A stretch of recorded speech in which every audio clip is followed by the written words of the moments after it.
Capítulo 3. Retorno. A praga subterrânea. A noite na cidade grande nunca era verdadeiramente silenciosa. Mesmo àquela hora tardia, o zumbido distante do tráfego rodoviário era uma trilha sonora constante, misturando-se aos sons abafados de sirenes e ao inconfundível chiado elétrico dos letreiros luminosos. Para Aizawa, era uma sinfonia de monotonia. Preso em sua rotina repetitiva, as paredes de seu pequeno apartamento pareciam encolher a cada dia. O cheiro de papel velho e mofo, vindo dos livros empilhados e da umidade persistente que infiltrava os edifícios antigos, era quase um bálsamo familiar, mas também um lembrete constante de sua própria estagnação. Aizawa era um homem comum, um funcionário de escritório com um futuro tão previsível quanto o tilintar dos ponteiros de um relógio barato. Mas naquelas últimas semanas, uma sensação de desconforto vinha se instalando, sutil a princípio, depois mais insistente.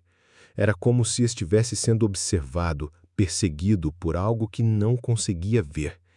Pequenos ruídos, chiados e arranhões, que ele atribuía à estrutura antiga do prédio, pareciam estar ficando mais claros, mais intencionais.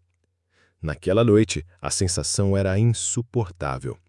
Enquanto tentava se concentrar em um relatório tedioso, o som começou novamente. Vinha de dentro das paredes, um farfalhar seco e rápido, como se folhas secas estivessem sendo arrastadas, ou talvez algo com muitas patas. Ele balançou a cabeça, tentando se convencer que era apenas a tubulação antiga ou ratos. Mas o som parecia se mover, seguindo um padrão, aproximando-se. Um zumbido agudo preencheu o ar por um breve instante, vindo de algum lugar no teto, ou talvez do duto de ventilação logo acima de sua cabeça. Ele estremeceu. O cheiro de mofo, que antes era uma nota discreta, agora se intensificava, misturado com um odor novo, estranho, algo doce e nauseabundo, como carne em decomposição. Ele respirou fundo, tentando afastar a náusea. Então veio o primeiro sinal visual, um vislumbre fugaz. No canto do olho, ele viu algo se mover na fresta entre a parede e o rodapé. Era rápido, escuro, e desapareceu antes que pudesse focar. Mas o som permaneceu. Skitter, skitter, skitter. Um som de patas rápidas e múltiplas, arranhando o revestimento interno da parede. Aizawa se levantou bruscamente, o coração batendo forte no peito. Ele andou até a parede e deu um leve tapa. O som parou. Um silêncio tenso pairou no ar por um momento, antes que o farfalhar e o chiado recomeçassem, agora em um ponto diferente da parede, mais perto da cozinha. "Não é possível", ele murmurou a voz rouca. A torneira da cozinha gotejava incessantemente. Ping, ping, ping. Um som hipnotizante que de repente parecia ameaçador. O cheiro orgânico aumentou e a temperatura no ambiente começou a cair levemente, um frio úmido e pegajoso. Foi quando os primeiros apareceram. Do ralo da pia, um chiado estridente antecedeu o surgimento de uma criatura. Era grande, com um corpo segmentado e quitinoso, de um tom escuro e opaco. Suas múltiplas patas se moviam com uma velocidade assustadora, arranhando o esmalte da pia com um som agudo e repulsivo.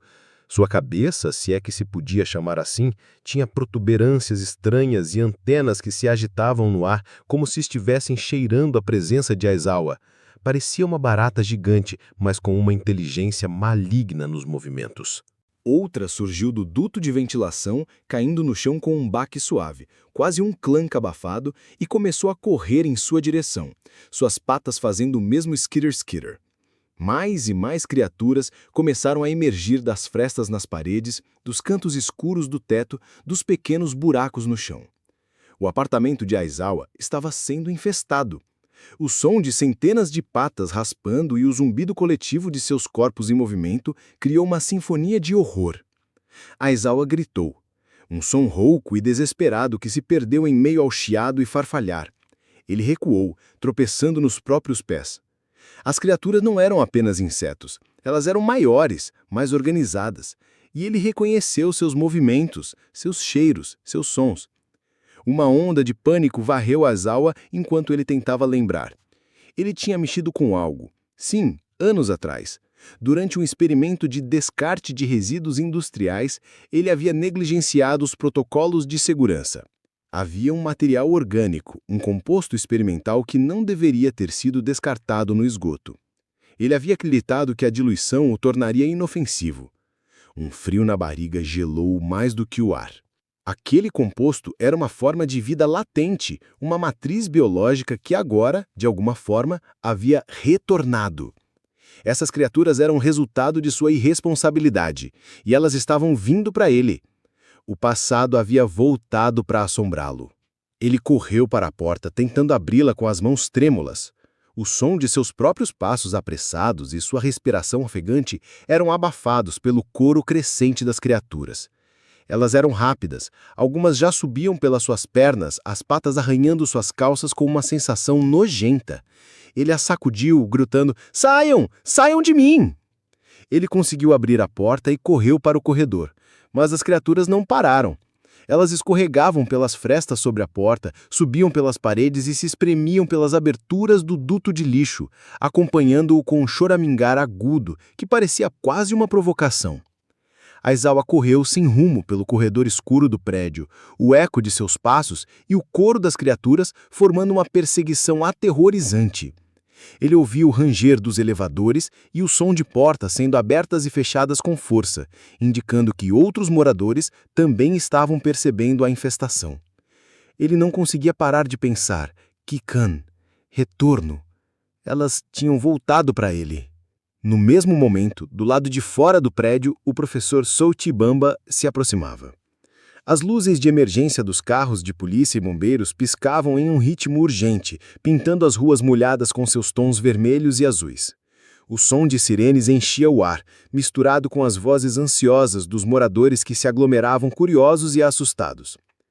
Relatos de uma praga de insetos gigantes haviam chegado aos ouvidos das autoridades e Bamba foi chamado. Sua expressão era, como sempre, calma e analítica, em total contraste com a histeria ao redor. Ele desceu da viatura, o som de pneus raspando no asfalto molhado sendo o único ruído que ele não ignorava. O ar estava pesado com o cheiro de ozônio e um leve toque de mofo, que para os outros era apenas um cheiro de prédio velho, mas para Bamba era uma pista. "Professor Bamba, obrigado por vir", disse um detetive, sua voz carregada de preocupação. "Temos relatos de criaturas estranhas, insetos mutantes. As pessoas estão em pânico." Bamba assentiu, seus olhos perscrutando as janelas escuras do prédio. Algo de diferente no padrão de infestação. Ele não precisava ver para sentir. Ele podia ouvir os chiados e zumbidos vindos de dentro do prédio, um som coletivo que não era de baratas comuns. Era mais complexo, mais organizado. "Parece que elas estão atrás de alguém particular", Bamba murmurou, caminhando em direção à entrada do edifício. Ele percebeu os pequenos arranhões e marcas escuras no batente da porta, muito baixas para serem causadas por pessoas. As criaturas se espremiam por qualquer fresta. Ele entrou no lobby, o cheiro nauseabundo ficando mais forte, as vibrações dos skitters nas paredes se tornando mais nítidas. Ele se aproximou de um dos apartamentos de onde vinha o som mais intenso. Era o apartamento de Aizawa. O detetive ao seu lado explicou sobre Aizawa e seu trabalho com uma antiga empresa de resíduos químicos, agora falida. O nome Aizawa acendeu um flash na mente de Bamba.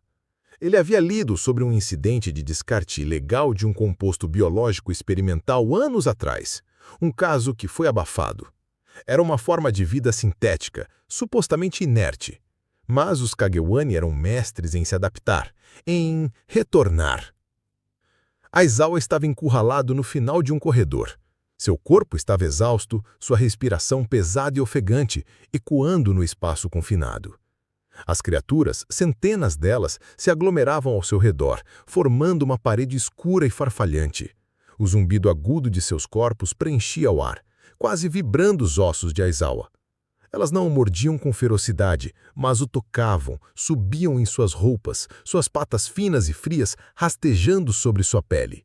Era uma tortura sensorial, uma punição. Aizawa estava em prantos, os gemidos de desespero se misturando ao chiado das criaturas. Eu sinto muito, ele balbuciou, quase implorando as criaturas. Eu não sabia que voltariam. Bamba ouviu.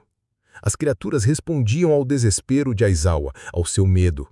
Elas não eram apenas predadoras, eram vingadoras, uma reflexão de sua própria irresponsabilidade. Elas eram uma forma de Kagewani que se alimentava do remorso e da culpa, talvez até do próprio DNA modificado de Aizawa.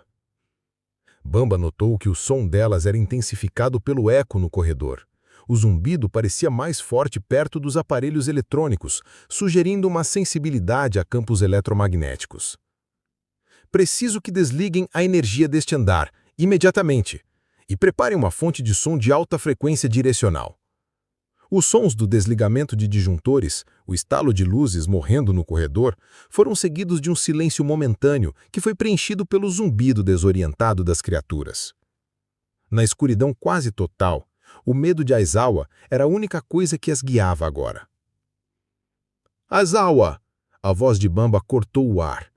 Elas estão aqui por você, por causa do que você fez. Você precisa aceitar isso. Aizawa soluçou, mas ele podia sentir a verdade nas palavras de Bamba.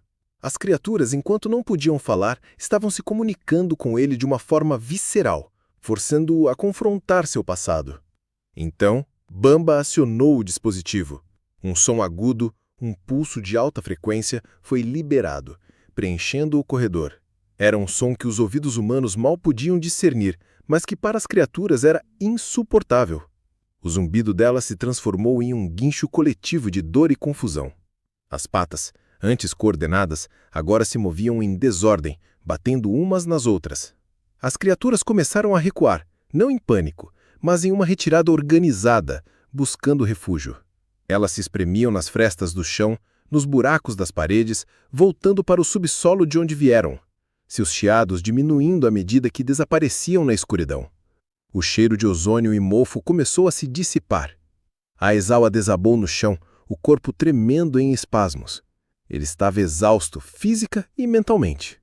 O silêncio que se seguiu à partida das criaturas era ensurdecedor, quase opressivo. Bamba se aproximou de Aizawa, sua voz novamente calma. Elas recuaram. Por agora. Ele não ofereceu consolo. Aizawa precisava enfrentar as consequências de suas ações. Elas são uma parte de você agora, Aizawa. Um retorno. Como a palavra diz. Você as criou. Elas sempre estarão lá, esperando pelo momento certo. Bamba olhou para o buraco na parede de onde muitas das criaturas haviam emergido. Ele sabia que não eram apenas insetos. Eram Kagewani, manifestações dos erros e medos humanos. Uma praga que se adaptava e prosperava na escuridão das cidades. Ele havia visto a conexão de Aizawa com elas, o fio invisível que os ligava. O homem estava marcado. Deixando Aizawa sob os cuidados da equipe de resgate, Bamba se retirou do prédio, o som das sirenes e das vozes da multidão ainda ecoando. Ele tinha mais uma peça do quebra-cabeça. Os Kagewani eram diversos, adaptáveis e frequentemente surgiam das profundezas da psique humana e de suas ações. Este retorno era uma lição, e Bamba sabia que ainda havia muitos retornos a serem investigados. A busca continuava, mergulhando cada vez mais fundo na natureza inexplicável dessas sombras que dançavam à beira de nossa realidade.